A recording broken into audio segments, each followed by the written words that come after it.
ये ध्यान से सुनना, ये 4 आर्य सत्य हैं जो पेपर में आते हैं। आर्य का मतलब बेस्ट, सच की बातें। तो 4 आर्य सत्य क्या क्या है? पहला, इसने कहा जीवन में हर एक इंसान, तुम यहाँ कितने बैठे हो ना, मैं तो नहीं जानती तुम्हारे पास कितनी प्रॉपर्टी, तुम्हारे घर में कौन है, लेकिन जो इसने बात कही इससे हर कोई मानेगा कि हाँ सही कहा, मैं भी मानती हूँ। इसने कहा जीवन में, हर किसी के जीवन में कष्ट है, चाहे वो राजा हो, रंक हो, भिखारी हो, एवरेज आदमी हो, वो चाहे सैनिक हो, सेनापति हो, राष्ट्रपति, ये रियलिटी है। कष्ट सबके अलग अलग हैं, लेकिन कोई ये नहीं कह सकता कि मेरी लाइफ में कोई कष्ट नहीं है। शारीरिक हो सकते हैं, किसी के घर में किसी को कैंसर है, कितना बड़ा रोग है। मानसिक हो सकते हैं, किसी के बच्चे को ऐसी बीमारी है जो ठीक नहीं हो सकती, किसी को फाइनेंशियल प्रॉब्लम, सबके साथ है। पहला सच है जीवन का, तो जीवन में कष्ट है। दूसरा, उसने कहा इन कष्टों का कोई ना कोई कारण है। बच्चे से ज्यादा लगाव है, इसलिए बच्चे का दुख माँ बाप का दुख बन जाता है। अगर लगाव ना हो तो सोच लो नहीं है भैया, एक जीव था चला गया, लेकिन ऐसा होता तो नहीं ना बेटा। पहला कारण जीवन में कष्ट, दूसरा क्या है, उस सबका कोई ना कोई कारण।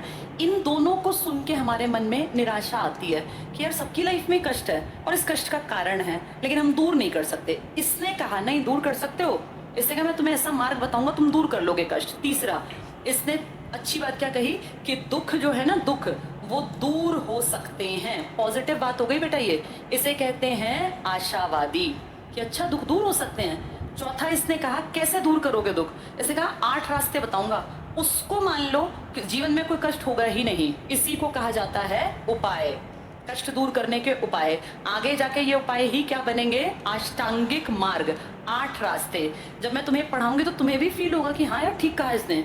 आज 2025 में भी महात्मा बुद्ध की बात बिल्कुल खरी है, सच्ची है। जो इन बातों को समझ गया, इसीलिए बुद्धिज्म आज भी है। अगर ये बातें सच ना होती तो क्यों लोग बुद्धिस्ट बनते? यूरोप में तो कितने लोग, अरे चाइना को देखो, चीन भी तो कितना बड़ा ताकतवर उभरता हुआ देश है, अमेरिका को टक्कर देने वाला है हर चीज में, वहां बुद्धिज्म है। तुम्हारे अड़ोस पड़ोस के कई देश 100% बुद्धिज्म है। हम बुद्धिज्म को मानते हैं, लेकिन हमारी छोटी आबादी, हम हिंदुइज्म को ज्यादा मानते हैं। हम 80% से ज्यादा क्या है? हिंदू।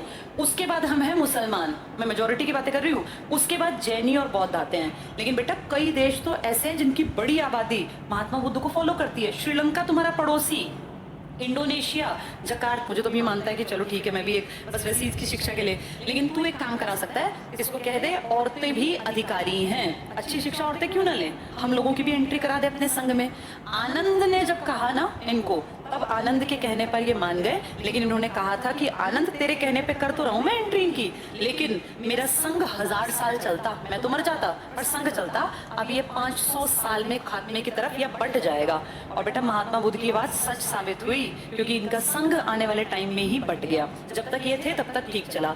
तो इनकी मौसी की जो एंट्री हुई थी ना, संघ जगह जगह थे, वो हुई थी वैशाली में। अब बताओ वैशाली किसकी कैपिटल है?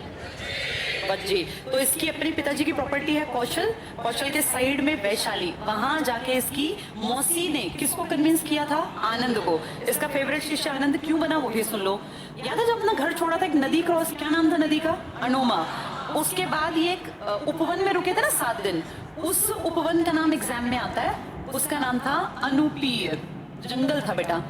महात्मा बुद्ध जब वापस लौट रहे थे ना ज्ञानी पुरुष बनके, तब इसी उपवन में बाग में रुके, और देखो कोइंसिडेंस, वहां आनंद मिला था। सेम ऐसे ही गंजा बाल मुंडा लिए थे और बिल्कुल ऐसे दुखी सा।